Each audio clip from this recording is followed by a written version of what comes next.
ladies and gentlemen, friends from the media. Thank you very much for honoring my invitations to be in my office for this engagement. Prince Kamal Guma is a young businessman who was born in Boko into a political family. Family was always involved in Ghana political struggles even before independence. This is my third time of touring all over the 16 regions, and not only that, I did constituency by constituency too, across the country. And when I was doing this tour, there's this thing, my first tour was to see why in 2020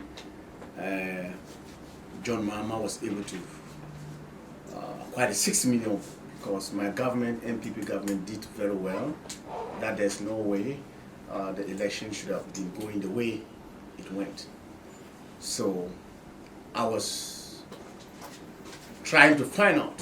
So my first tour was to find out why, and my first tour was like the youth of this party, even with what Nana Addo government has accomplished in the 4 years, it was not reflected in the youth of our party. And ladies and gentlemen, you will agree with me that 70% of Nana Addo vote in 2020 came from the youth. And if the youth are dissatisfied, where is the break? How did it come? And that is when I found out that our youth of MPP, we are talking about Nana Addo government rolled out 2.2 million in jobs, another 7,000 scholarships. But we still have youth organizers who are qualified and who actually applied for jobs in this MPP 6 years in government, and they still didn't get the job. They're telling me these were the issues that they were facing. You have constituencies that in 2020 general election, they haven't received any peso from up of the party to go and do campaign. And if you are living in the valley of Keita, all the way in Volta region, and you are expecting to win a seat in Volta, and you are not being resourced, there's no logistic for you to go out and do a campaign, there is no way you are going to win seats.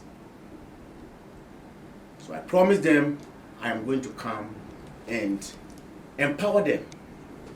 Because when your party is in power for 6 years, your youth organizers, the only thing they need now is empowerment, because you have the opportunity to go and lobby opportunities from all quarters of this government to help the youth organizers. So I sat down with them. My number one policy to help the youth organizers was to make sure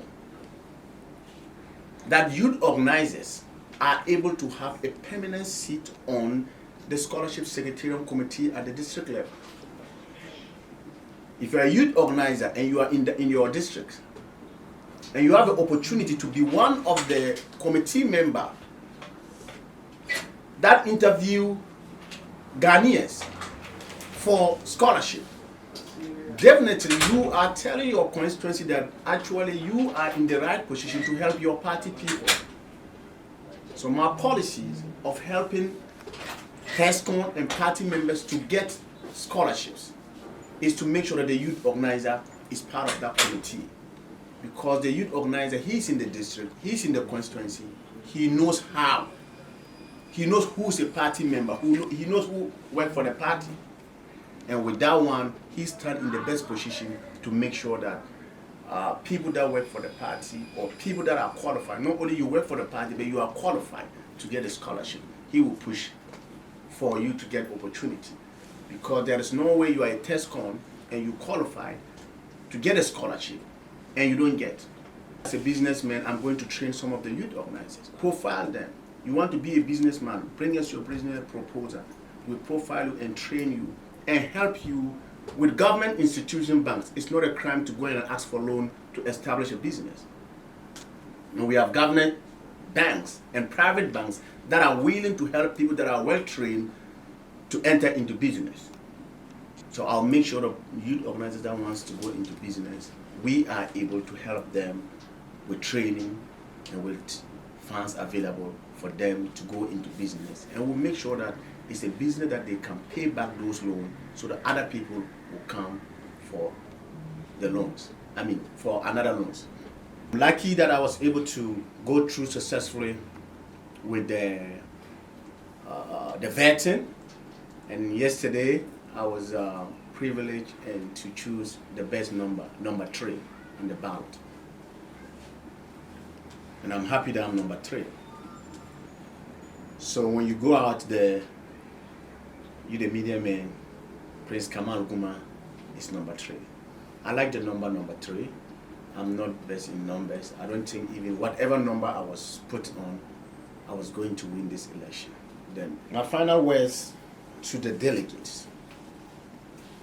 I want the youth organizers and the TESCOs to understand one thing. This election that we are going, you need to ask and look for somebody that actually have the track record of helping grassroots. Don't think about their interest. Think about your interest.